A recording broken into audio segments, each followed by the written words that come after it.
اسی بات کو امام احمد رضا یہی فرماتے ہیں کہ کوئی جو ہے مصطفیٰ کو خدا سے جدا نہ کرے، کیونکہ میرا رب ہی تو ہے کہ جس نے خود اس بات کو بیان فرمایا، حدیث قدسی ہے کہ محبوب اگر تجھے پیدا نہ فرماتا لولا کلمہ اظہرت ربوبیتا، اپنا رب ہونا ظاہر نہ فرماتا۔ شاعر کہتا ہے محمد نہ ہوتے، اے بندہ پرور محمد نہ ہوتے تو کہتے ہیں کہ اے بندہ پرور خدا خود ہوتا خدائی نہ ہوتی۔ تو گویا کہ اس کائنات کو اگر سجایا گیا ہے، اس بزم کائنات کو بنایا گیا ہے تو مصطفیٰ جان رحمت کے صدقے جو ہماری سانسیں چل رہی ہے، تو ہمارے اس دل کو بنایا اللہ نے، تو ہم یہ کہتے ہیں کہ اس دل میں غیر کی محبت نہ ہو، دنیا کی محبت سے یہ دل پاک ہو۔ اگر اس دل میں محبت ہو تو صرف رسول اللہ کی محبت ہو۔ حضور صلی اللہ علیہ وسلم، صحابہ کرام کی مثال ہمارے سامنے ہے کہ صحابہ کرام کس حد تک رسول اللہ سے محبت کیا کرتے تھے۔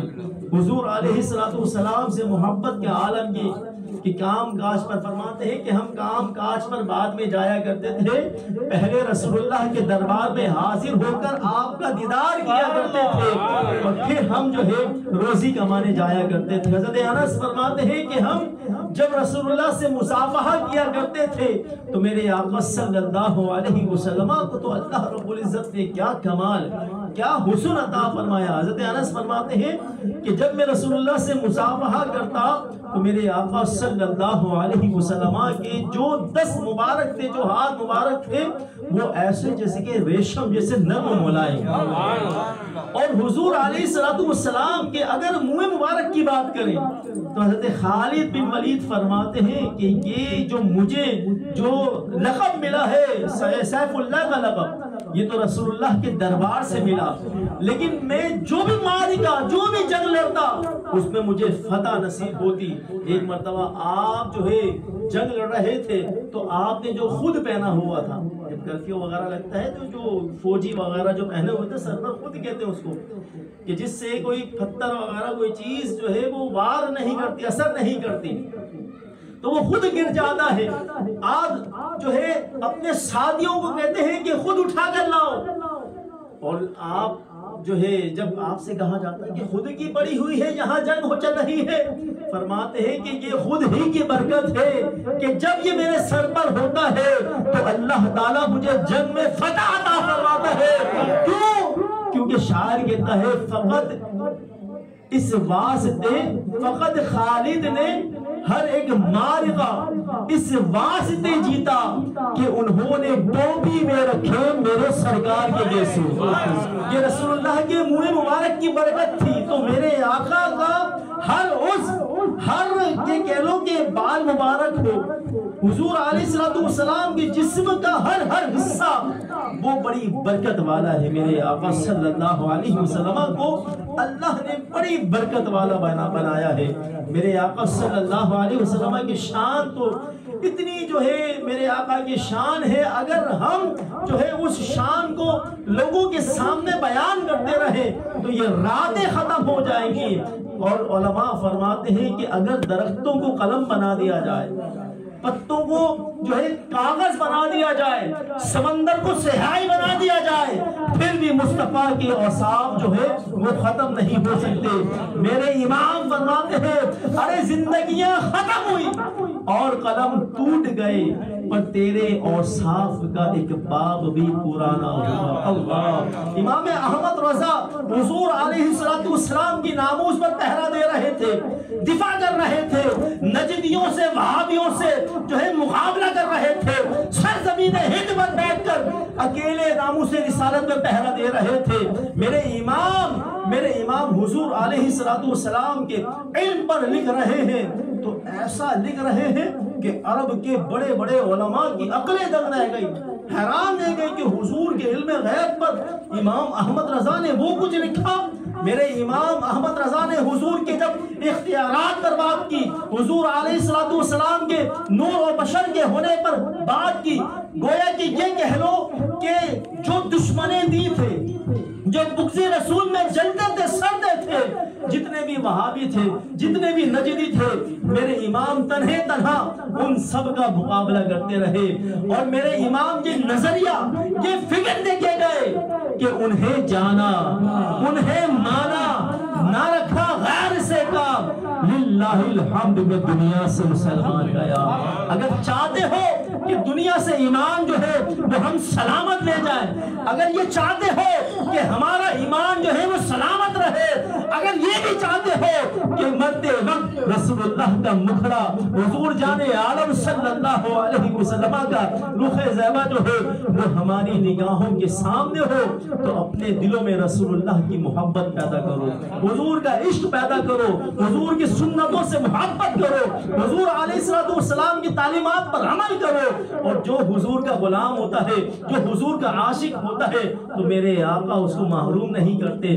آخر میں یہ صحابی رسول کا واقعہ بیان کر کے میں اس کو ختم کروں گا کہ حضرت طلحہ بن برا بڑے عاشق صادق، حضور علیہ السلام کے سچے غلام، حضور جان عالم صلی اللہ علیہ وسلم کی بارگاہ میں پیش، لیکن آپ دیکھیں کہ میرے آقا صلی اللہ علیہ وسلم سے اتنی محبت، لیکن ایسا ہوا کہ کچھ عرصہ ہوا کہ حضور کے دربار میں حاضر نہیں۔ اب حضور اپنے غلام کی تلاش پہ ان کے گھر جا پہنچے تو دیکھا کہ بستر علالت پر ہے، علیل ہے، شدید علیل ہے، اٹھا نہیں جا رہا، بیمار ہے۔ حضور علیہ السلام جب اپنے غلام کو اس علالت کی، اس بیماری کی حالت میں دیکھتے ہیں تو میرے مصطفیٰ جان رحمت صلی اللہ علیہ وسلم کی آنکھوں سے آنسو آ جاتے ہیں۔ اپنے امتیوں سے، اپنے غلاموں سے میرے آقا کیسی محبت۔ پھر آپ کے والد بزرگوار کو بلایا اور کچھ کان میں کہا۔ حضرت طلحہ دیکھ رہے تھے، ہوش تھا مگر بول نہیں سکتے تھے، لیٹے ہوئے تھے، نکاہت اس حد تک تھی، بالکل ہمت نہیں تھی کہ حضور موجود ہے مگر جو ہے بستر علالت پر تھے۔ اب یہ دیکھا کہ رسول اللہ نے سرگوشی کی، آن نے کچھ کہا، بے چینی، اضطرابی کیفیت پڑی، اضطرابی حالت جو ہے پیدا ہو گئی۔ اور پھر حضرت طلحہ جب رسول اللہ تشریف لے جاتے ہیں تو حضرت طلحہ فرماتے ہیں، ابا جان ادھر آئیے۔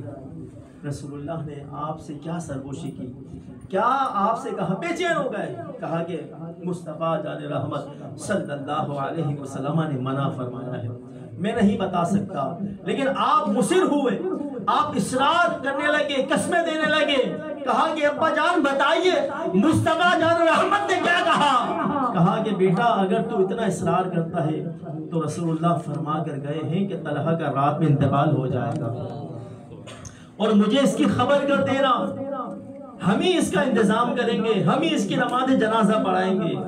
جب حضرت طلحہ نے یہ سنا تو کہا کہ ابا جان رسول اللہ صلی اللہ علیہ وسلم کو اس بات کی خبر مت دینا کہ میں جو ہے مر چکا ہوں، کیونکہ رسول اللہ جس گلیوں سے گزر کر آئے ہیں ان گلیوں میں یہودی رہتے ہیں، اہل یہود رہتے ہیں، وہ حضور سے عداوت اور بغض و کینہ رکھنے والے ہیں، حضور سے دشمن، حضور علیہ السلام کے دشمن ہیں، حضور سے جلتے ہیں، سڑتے ہیں، حضور علیہ السلام کے سخت جو ہے وہ دشمن ہے۔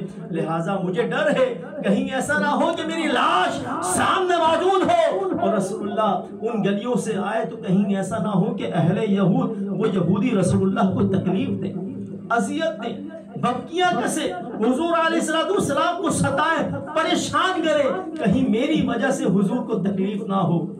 تو کہا ابا جان آپ کو واسطہ دیتا ہوں کہ میں مر جاؤں تو حضور کو خبر نہ دینا۔ اب وہ امام احمد رضا لکھ گئے نا، ارے فریاد امتی جو کرے حال زار میں، ممکن نہیں کہ خیر بشر کو خبر نہ ہو۔ حضور علیہ السلام کا مقام امام بخاری، علامہ قسطلانی، بڑے بڑے محدث لکھ رہے ہیں، ارے میرے آقا کا مقام یہ ہے کہ میرے آقا فرماتے ہیں ان اللہ زوا لی الارض حتی رأیت مشارقہا ومغاربہا، بے شک اللہ رب العزت نے میرے لیے اس عالم کائنات کو، جو کچھ اس عالم کائنات میں ہو رہا ہے اور جو کچھ قیامت تک ہوتا رہے گا، اللہ نے وہ سب کچھ میرے سامنے پیش کر دیا. حتی رأیت مشارقہا و مغاربہا, یہاں تک کہ میں نے اس کے مشرق اور اس کے مغرب دیکھ لی ہے. پھر فرماتے ہیں کأنی انظر الی کف ہذہ, ارے میں اس عالم کائنات کو اس طرح دیکھ رہا ہوں جیسے کہ اپنے ہاتھ کی ہتھیلی کو دیکھ رہا ہوں. تو میرے آقا اپنے غلاموں کے حال ذات سے, احوال سے, ہر دل پر گزرنے والی کیفیات سے میرے آقا اچھی طرح باخبر ہے, واقف ہے. اللہ نے آپ کو یہ کمال اور یہ قدرت اور یہ طاقت عطا فرمائی ہے. حضرت طلحہ نے جب یہ کہا تو آپ کا انتقال ہو گیا, رات ہی میں انتقال ہوا. جب میرے آقا نے فرمایا تھا یہ انتقال کر جائے گا, یہ مر جائے گا, انتقال ہو گیا, مگر رسول اللہ کو خبر نہ دی. حضور کو جب پتا چلا کہ طلحہ کا انتقال ہو گیا تو پھر آپ کے والد بزرگوار سے کہتے ہیں کہ ہم نے کہا کہ میرا بیٹا مصر تھا, وہ اس طرح کہہ رہا تھا. کہا کہ طلحہ کہاں ہے. اب آپ غور کرو کہ دل میں تھا سچا عشق رسول, حضور علیہ السلام سے محبت. دیکھو غلاموں, جو حضور سے سچا عشق رکھتا ہے تو میرے آقا اس کو کیا انعام دیتے ہیں. ارے ساری دنیا حضور کے روزے پر جاتی ہے, مگر میرے آقا فرماتے ہیں بتاؤ طلحہ کی قبر کہاں ہے, ہم طلحہ کے پاس جائیں گے. کہہ دو سبحان اللہ, اور بلند آواز سے کہیں سبحان اللہ. اب حضور علیہ السلام حضرت طلحہ کی قبر پر پہنچے. اب جس کی قبر پر, حضرت طلحہ کے علاوہ جس کی قبر پر بھی جاتے تو دعا کرتے ہیں اللہ اس کو معاف فرما, اس کی بخشش فرما, اس کی قبر کو کشادہ فرما. لیکن آپ غور فرمائیں کہ جب حضرت طلحہ کی قبر پر پہنچے کہ حضرت سبحان اللہ, عشق ہو تو دل میں ایسا. اللہ, یہ حضور کے صحابہ تھے جو حضور سے کیسی محبت کیا کرتے تھے. جب رسول اللہ نے دعا کے لیے ہاتھ اٹھائے تو میرے آقا صلی اللہ علیہ وسلم, اللہ آپ دعا کریں اور وہ دعا قبول نہ ہو. وہ شعر جو پڑھ رہے تھے آپ, اجابت کا صحرا, عنایت کا جوڑا, دلہن بن کے نکلی دعائے محمد. ہے اس کی تفصیل ہے. میرے آقا نے دعا فرمائی کہ مولا جب تیری طلحہ سے ملاقات ہو تو یا اللہ تو طلحہ سے مسکرا کے ملنا.